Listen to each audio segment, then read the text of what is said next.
আপনাদের সকলকে আবারও আমন্ত্রণ ক্রিমিনাল জাস্টিস প্রোগ্রাম দেখবার জন্য।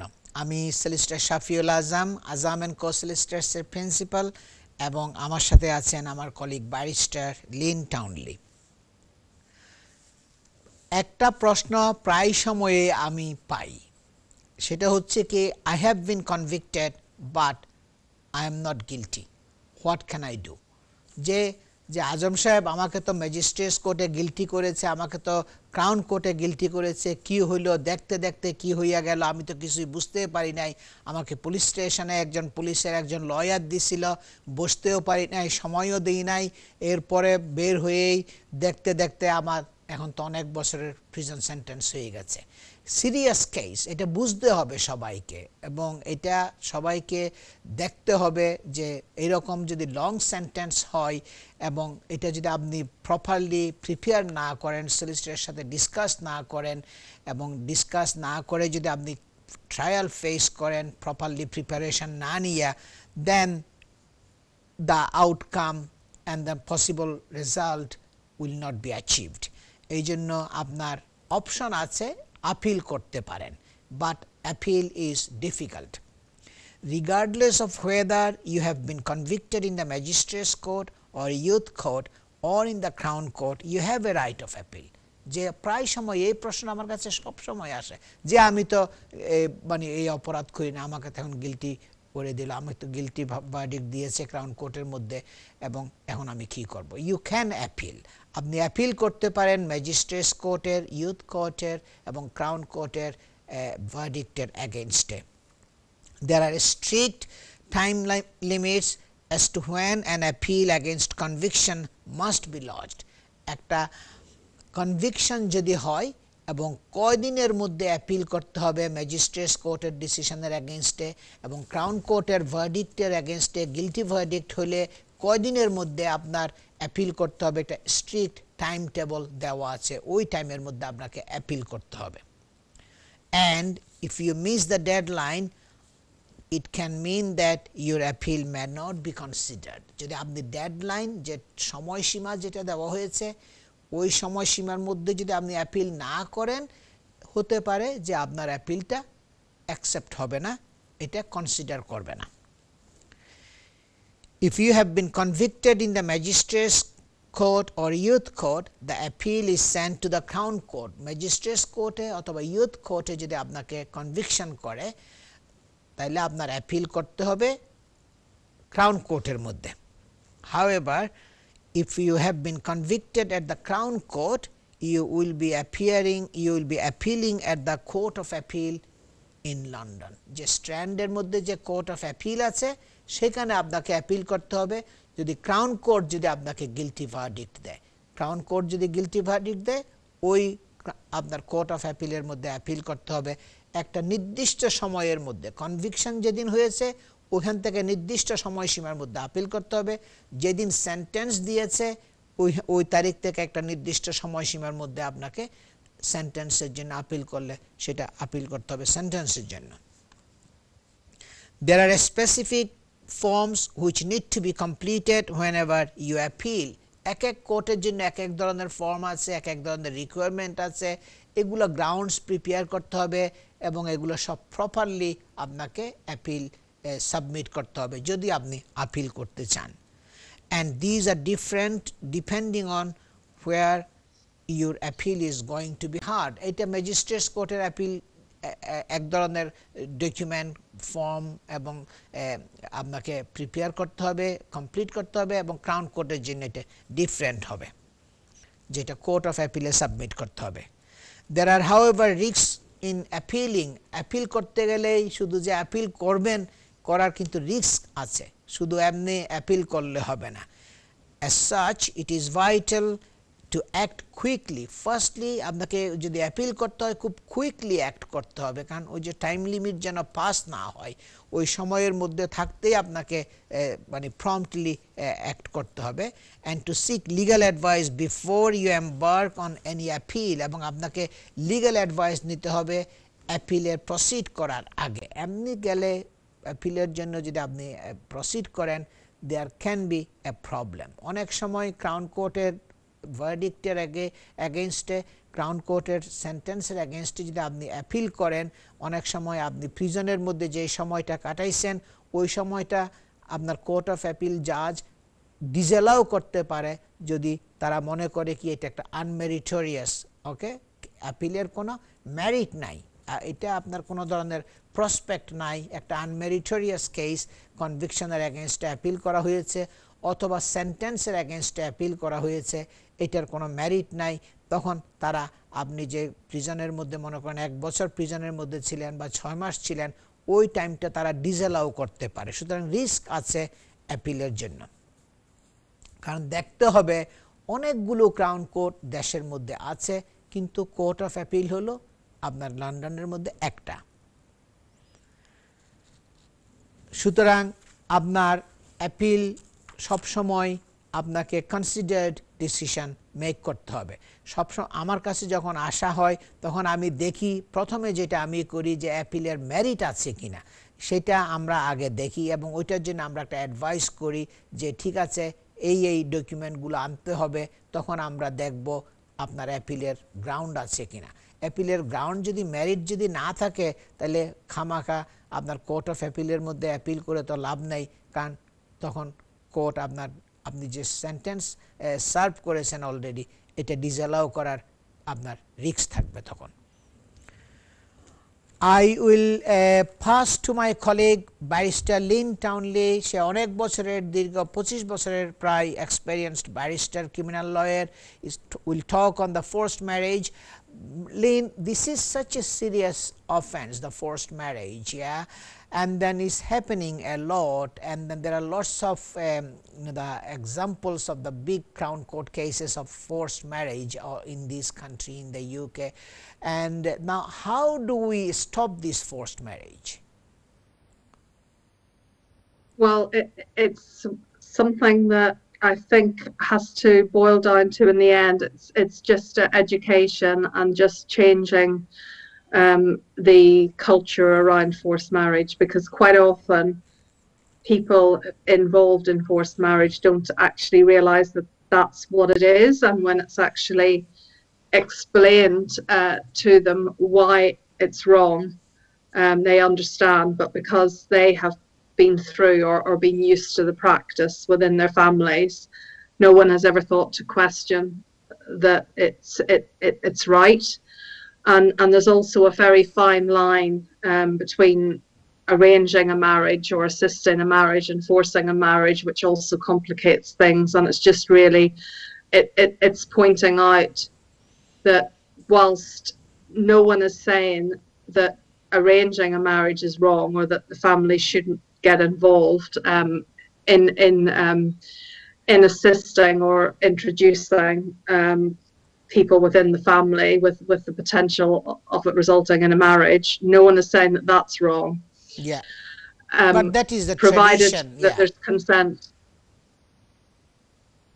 There's the Sorry, arranged marriage is something is tradition, but that the forced marriage is totally different one.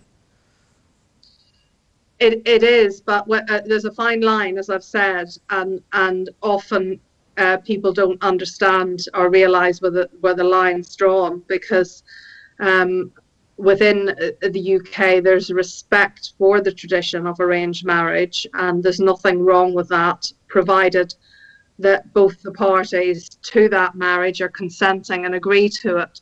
Where the line is crossed, something may start out as families thinking and genuinely believing that they're arranging a marriage, but where one or both parties say no, well then to go ahead with that marriage after that point by whatever means, even if it's by subtle coercion or emotional blackmail, will turn that into a forced marriage.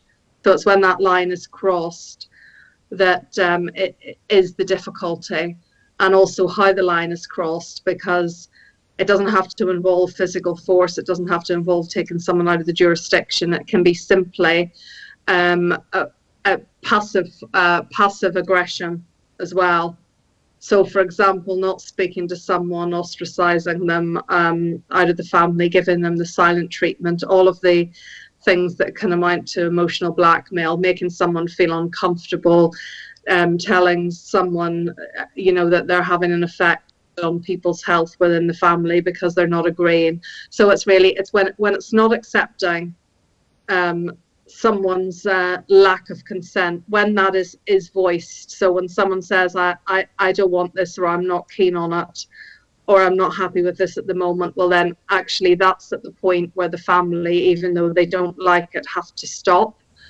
Or whoever is involved with arranging that marriage. If someone says, well, I'm not sure, or I don't want this, or I don't know, then they should really stop at that point.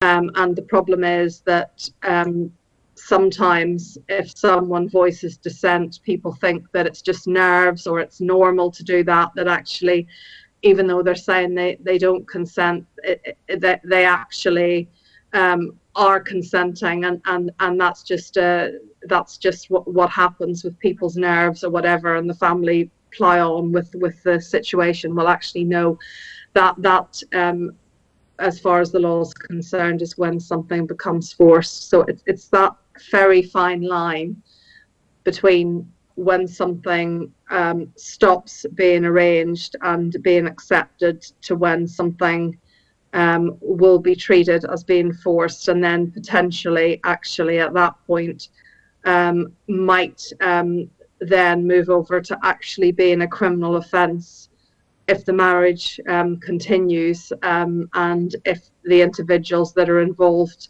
in arranging that marriage or making it take place are aware, or should be aware, that the individuals involved, one or both, are not consenting to it, and at that point it actually can become a criminal offence. So it's actually very serious. Consent is the main point in the forced marriage. Yeah. Yes, it's the lack of that consent. So all it has to do, I mean, obviously, marriage itself goes ahead, and consent is presumed, or consent is asked for with the nikah. It's specifically asked for at the start of the nikah ceremony. So consent always has to be there for any marriage to take place. So what forced marriage addresses is when one or both of the parties to the marriage itself are not in fact consenting, and other people around them are making the marriage happen, if you want to put it that way, allowing the marriage to go ahead, knowing full well that there is no consent there. And there's also a balance of power issue as well, because even though someone might say they're not consenting, and the other individuals know that, they, on the face of it, might act as if they are consenting, and might go through with the ceremony because they don't feel they've got any other choice. But it's nevertheless a forced marriage if that lack of consent is known to the individuals concerned.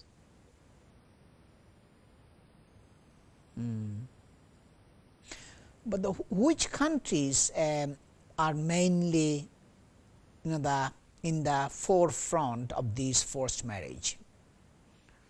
Well, at the moment in the UK, the Forced Marriage Unit compiles statistics every year, and the major countries at the moment are, they're not all of Pakistan, but certain parts of Pakistan and certain parts of Bangladesh are the main countries that are dealt with within the UK. But that's also because the diaspora population in the UK, or the biggest diaspora populations, have got links to areas of Pakistan and areas of Bangladesh, also some areas in India as well. But there are other countries, and obviously diaspora communities don't just live in the UK. There's diaspora communities living elsewhere in the world as well. So the Pakistani community may, for example, be living in another European country, as well as branches of the family in the UK. And they may be dealing with someone going to a European country rather than back home to Pakistan, for example. but it's a bit complex in that, you know, forced marriage has gone on in all cultures, in all countries. It's just there's been a move away from it in recent years. If you want to put it that way, in westernized cultures, as the family becomes, you know, rightly or wrongly, less important, people have more ability, and the culture shift has changed. They have more ability to make their own decisions, whereas it tends still to be an issue where there is a collective culture. So in other words, where you have the culture of extended family. So that is not to say that that is frowned upon or is bad in any way, but it's just a negative side that can come out of the extended family culture, which obviously has a lot of benefits. And it also doesn't mean that just because someone is from a collective family cultural background that they will be involved in forced marriage. We're still talking about a very small minority, but it's a significant minority. And it's obviously very serious criminal behaviour that has to be stamped out, which is why it's given prominence, even though it's a very small minority within, you know, a large diaspora community. And, you know, that's not to say that everyone within that diaspora community is practising forced marriage, because they're not. It's a small minority within a minority community, but nonetheless something that the authorities take very seriously and resource as well, because it turns out to be a severe breach of someone's human rights if they're removed from the country and forced into a marriage abroad or forced into a marriage here. It's one of the grossest abuses of human rights that you can have. Yeah. Most of the examples of the forced marriage, they have taken abroad. Yeah. A lot do involve going abroad, because because it is linked, again, not exclusively, but there is a link between the continuation of the practice and immigration. And families that have ties at home, often what did happen where there were promises made really from birth or before birth about children marrying within the family and to extend the family. And then when part of the family then immigrated abroad, you know, those promises were being kept, and meaning that people essentially are being married to people back in the home country, and then that means the spouse then has to be facilitated to enter the UK, for example.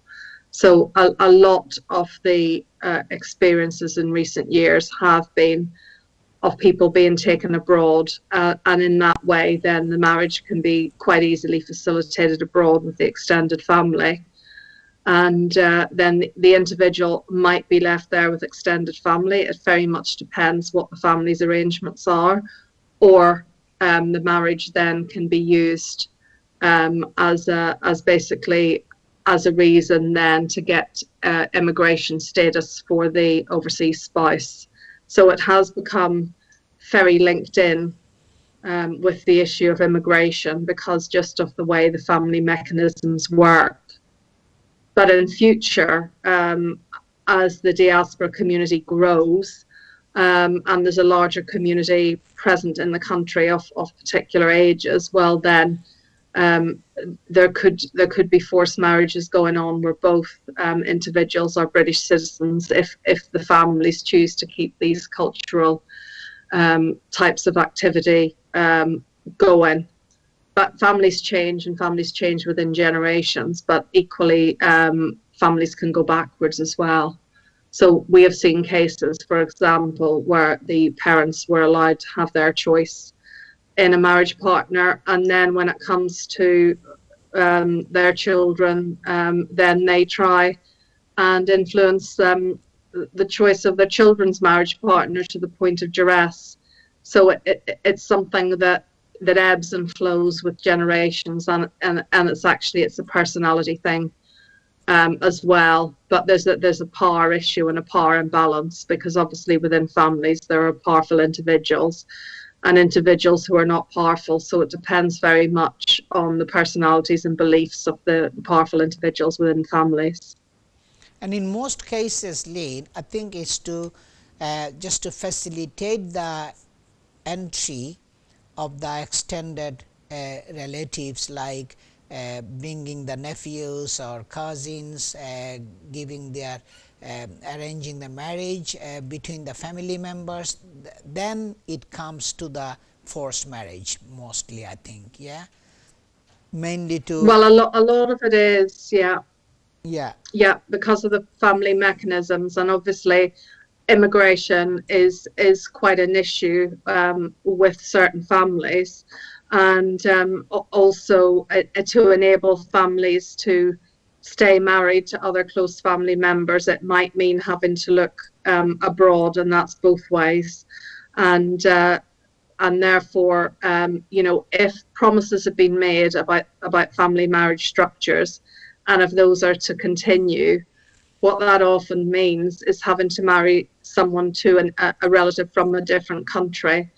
And often individuals, young individuals nowadays, don't want to do that. So that essentially is where the coercion will come in if the family want them to, and they're saying that they don't want it to happen because they don't know the person concerned, or they may be different age group or whatever, or for whatever reason they want to choose their own partner from their own sort of peer group that they know, and that's where the issue becomes a critical one.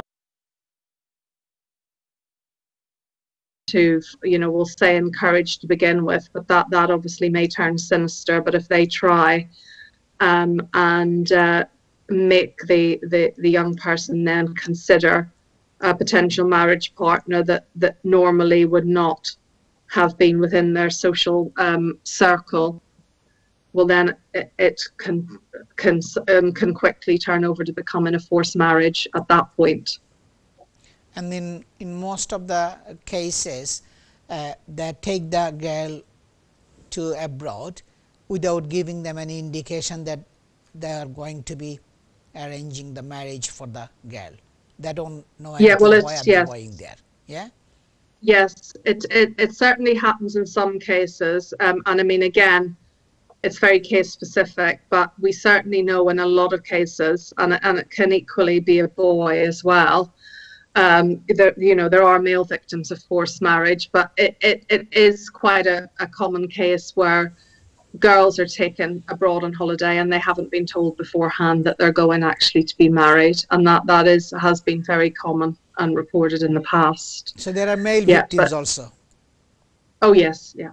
Okay, victims are all ages, male and female, and ranging, from child marriage through through where betrothals are made when someone is born, right through to people in their 70s and 80s who have actually been married off because the family wants someone to care for them. So it's all age groups, although obviously the main type of age group in the UK that comes to the attention of the forced marriage unit are people in their late teens and 20s, because that's the most common age within certainly within South Asian cultures for people to be getting married, from their sort of mid to late teens up to the late 20s is the most common cases that the forced marriage unit come across. Oh, thank you. I think we are running out of time now. We have to